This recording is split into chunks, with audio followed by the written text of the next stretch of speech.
this requested video comes from Brandon, who asks that I introduce several historical figures who are worth quoting, that I explain where they came from, what they believed, and allow that to show why it is that I like quoting from these fellows. So I've picked 6 of them, men that have not only influenced my thinking, but that have very much influenced all of Western thinking. And for the first one, we're going to go all the way back to the Roman Empire. We're going to quote Marcus Aurelius. Now, Marcus Aurelius was a Roman emperor. Niccolo Machiavelli described him as the final of the 5 good emperors that followed the Julio-Claudian dynasty. That's the Julius Caesar and his descendants. There are 5 good emperors that followed after Nero, and Marcus Aurelius was the last of them. Now, he was a Stoic philosopher, and the Stoics focused upon self-control and reason and maturity.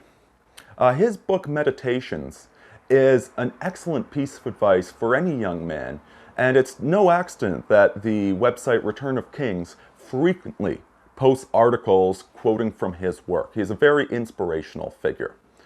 And the quote I've selected to best sum him up, it's actually not a direct quote from him, because the one downside to understanding Marcus Aurelius is that his writings were mostly in Greek, if I recall correctly.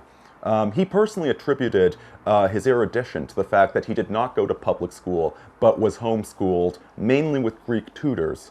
And so Meditations, I believe, was written in Greek. And the translations are not perfect. But the quote I'm about to give you, which perfectly summarizes his approach to reason and rationality and coming to understand the universe in a manly way, was actually from the film Silence of the Lambs. And it goes as follows. First principles, Clarice. Simplicity. Read Marcus Aurelius. Of each particular thing ask, what is it in itself? What is its nature? What does he do, this man you seek? Next up, we have St. Augustine of Hippo, the foremost theologian of Christianity. In fact, some have even said that all Christian theology is St. Augustine. Everything else is but a footnote. Now, St. Augustine is a figure that I find very fascinating, very attractive, because of where he was coming from. Augustine lived during the fall of the Roman Empire, a time not too dissimilar from the time we find ourselves living in. Society was crumbling, social trust was down, marriage was falling apart, children were not being had in sufficient numbers, women were in the workplace with their own version of feminism, and there were bachelor taxes being implemented. And so Augustine, as a young man in this declining civilization, he was a degenerate like the rest of us.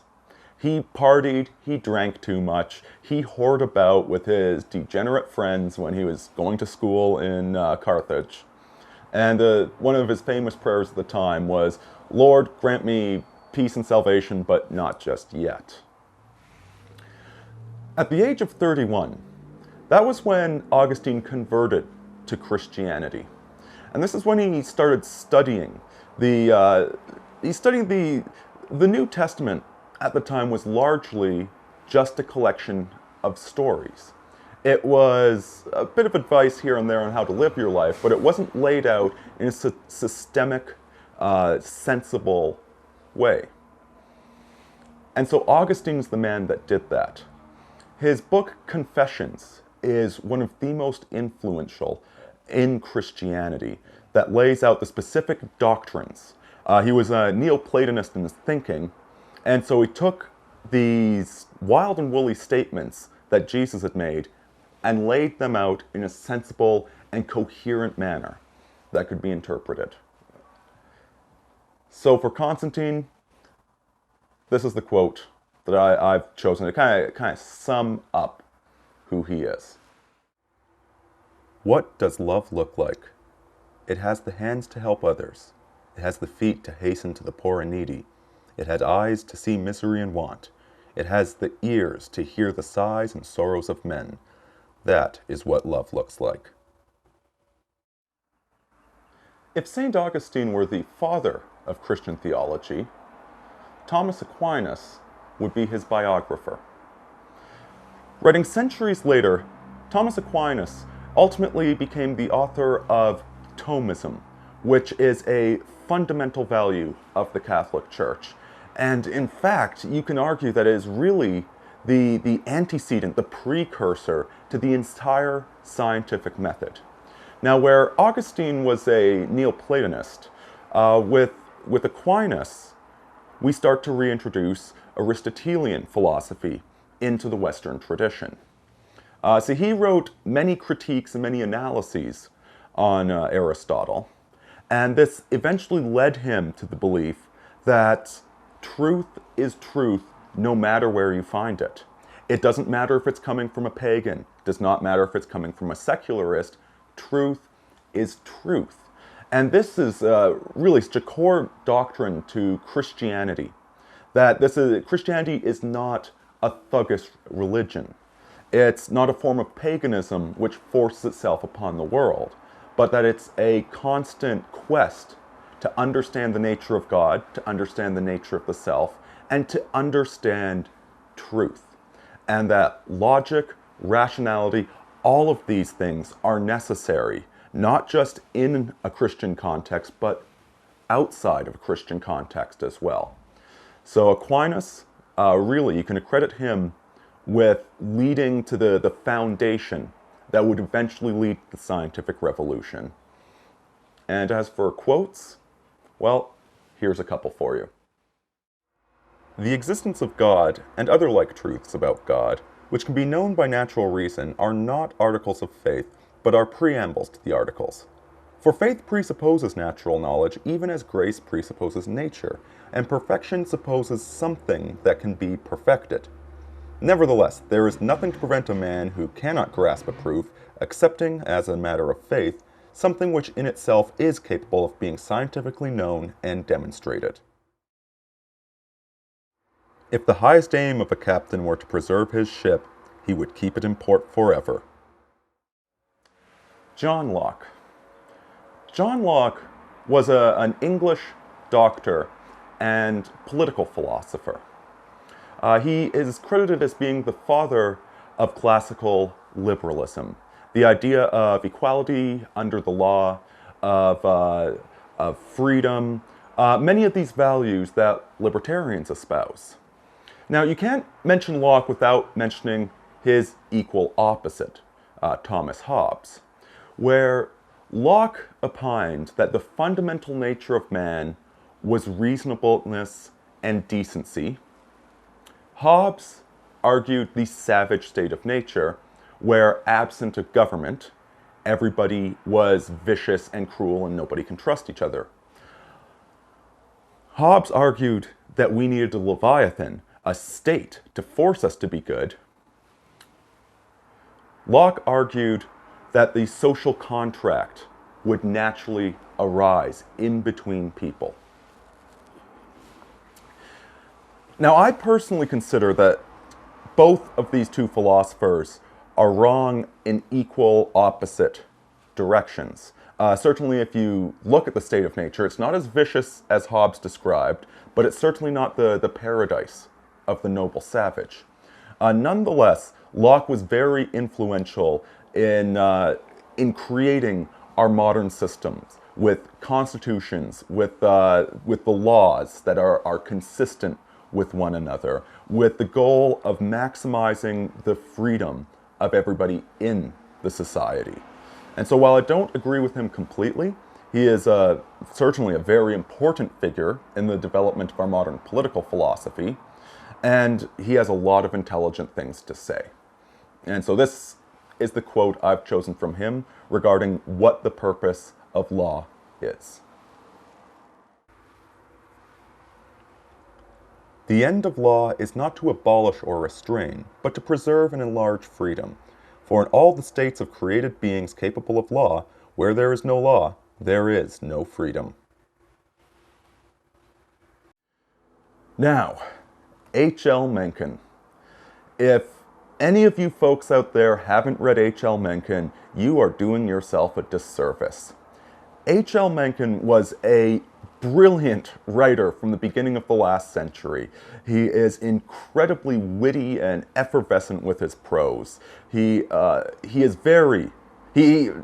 suspicious. No, he despises populism and takes a very dim view of democracy itself. He's very conservative, but also very light-hearted. He is not the stodgy tradcon by any means whatsoever. And in fact, one of his best books is titled In Defense of Women. Now, I've seen a few people misinterpret that title, thinking that if he's writing a book called In Defense of Women, then he must be some sort of feminist apologist. Nothing of the sort. The reason he titled the book In Defense of Women is because that implies that women need to be defended for their many, many, many, many faults. And so he writes the entire book justifying and defending women for having all of these incredible flaws with them. The guy is absolutely hilarious, and the best part is, because of when he was writing, most of his books you can find for free on the Gutenberg Project.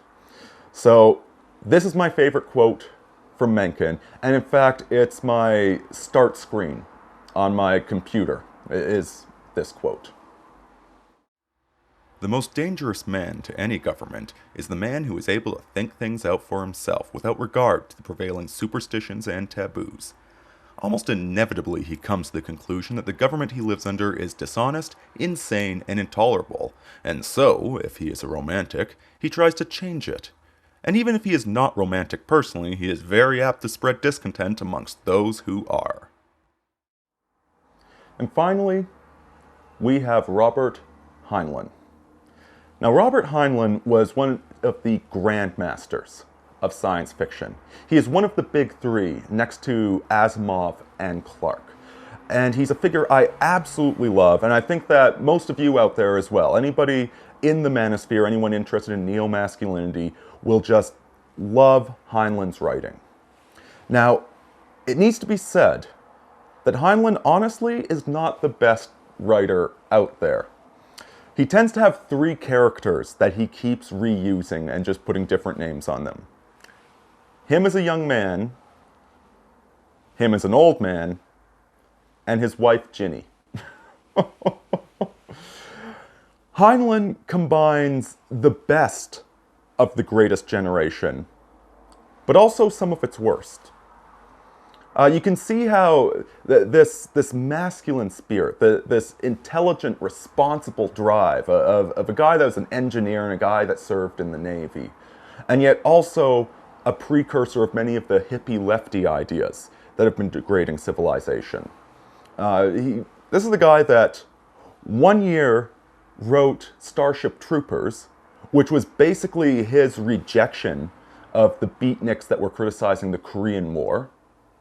He wrote that, and then he wrote Stranger in a Strange Land, which became the go-to book of the hippie movement. He was a complex man who was very realistic, very scientific, very engineering-focused. In fact, one time for a short story of his, him and his wife spent the entire day doing mathematics to try and calculate an orbital velocity that would get you into orbit of the moon, just for one paragraph in his story to make sure it was scientifically accurate.